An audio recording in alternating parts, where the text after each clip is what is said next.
I just got something really cool in the mail and I'm super stoked to show it to you guys. Let's go ahead and check it out.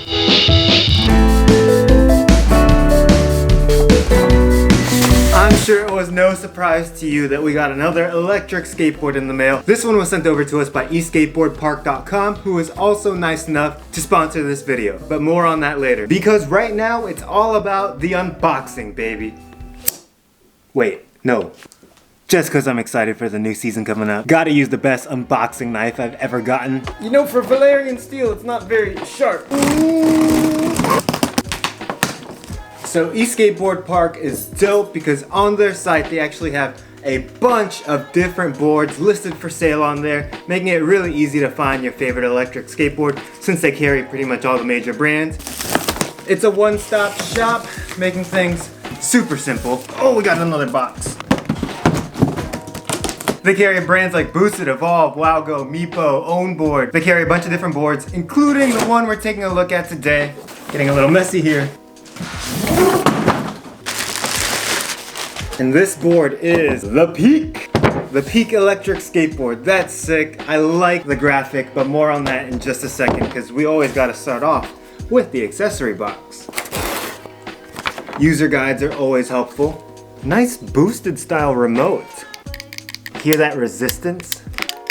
Feels good. Kinda weighty too, matte finish. Cable, T-tool, more tools, and of course, your charger. But let's look at this board though. Interesting shape. Got some nice concave in. I'm sure that'll really lock your feet in. I actually am kind of a fan of the grip tape design. A lot of people are going with Galaxy, but this doesn't really scream space to me, if that makes sense. Very clean underneath. This right here, this is special. It's got dual belt drives, which as you know now, I am a huge fan of actually. Nice black and orange wheels. I am just a huge fan of the aesthetic of this board. It's got a very clean look to it. Alright, so now let's go ahead and go to eSkateboardpark.com and just check out what the specs are. It weighs about 17 pounds, dual 1200 watt motors. It uses LG batteries. It has a max speed of about 25 miles per hour. It uses 83 millimeter wheels at an 85A durometer. That's actually a lot harder than a lot of the wheels out there right now. These might be pretty good for sliding. The deck is made out of 7 layers of bamboo with 2 layers of fiberglass. What's cool about this system here is that it's the battery and it's actually made to flex.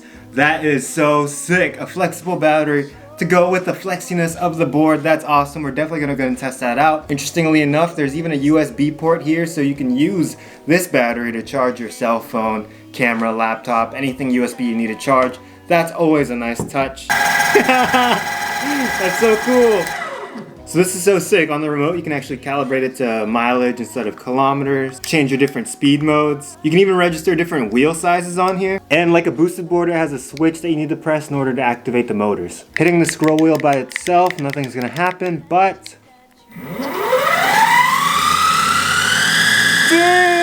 Alright, this board is super sick. Let's go ahead and charge it up and go out there and test it.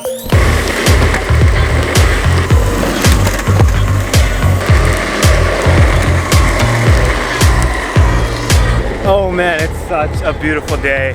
So good to be riding outside right now. This is a great place to ride. Nice, wide bike path, smooth and perfect for doing some speed tests. 3, 2, 1.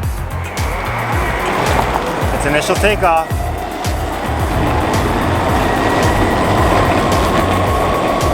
It doesn't seem to be the fastest thing out there.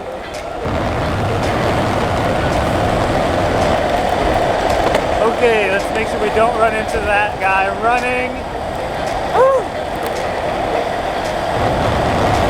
I am all the way down on the trigger. Triggers are thoroughly being pressed, and I think we might have topped it out. Maybe it's, oh! Woo!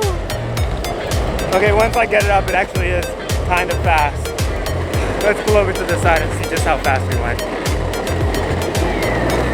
Woo! Nice brakes. According to the Ride app, we went 27.6 miles per hour, just a couple of miles faster than what it's actually rated. That's pretty freaking cool. It didn't feel like I was going 27, and I'll get into why I think so in just a second. Just double checking the second app. Yep, the other app says we went 27 too. That's awesome.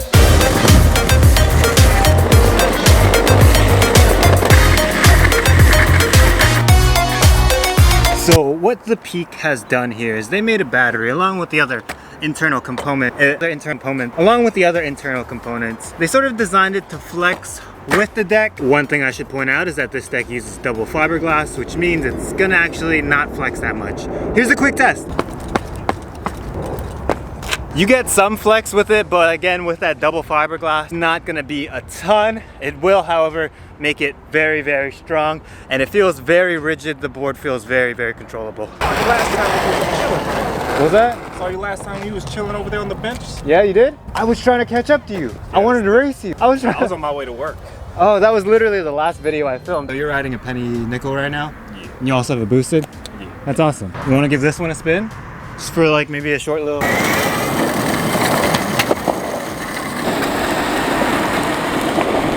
Alright, so Daniel is actually zooming past me. I'm just on his penny board right now. I can't keep up, but he says that it's a bit stiff in the acceleration, and I agree with him. I think the boosted does have way more torque from startup. What'd you think, dude?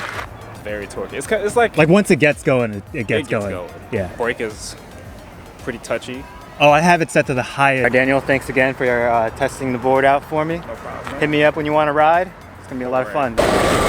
These wheels are a bit smaller than the other boards. They're at 83 millimeters, which makes it feel really nimble. And even at that size, riding on this sidewalk, I don't really feel the cracks.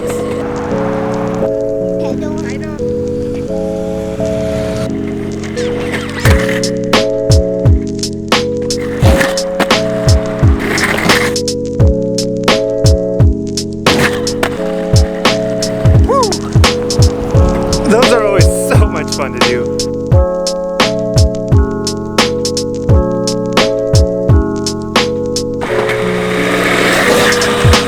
Don't get me wrong, just riding around in itself is a ton of fun. But when you open up your mind and you start to see the world as a giant playground, nothing beats that.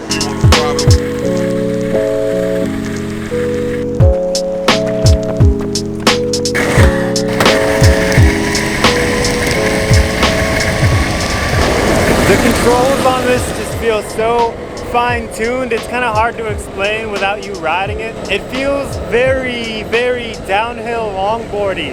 If that makes any sense to you at all, I am going really fast down here. Ah! Don't normally take the board out onto the street, but I'm feeling really comfortable on this one. It doesn't feel like I'm going fast. This is so insane.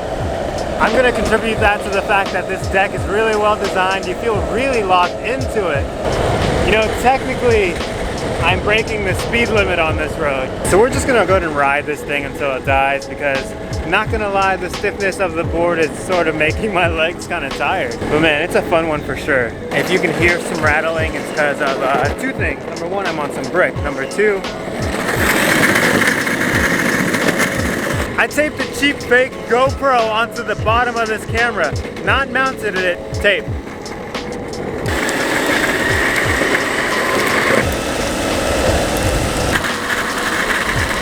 The board is officially dead. Rode it from 100 to 0 real quick on this board. Was actually pretty far away from my car when it died, so I had to kick push to it. And it wasn't that bad, even though they are belt motors. The resistance wasn't really noticeable, to be honest.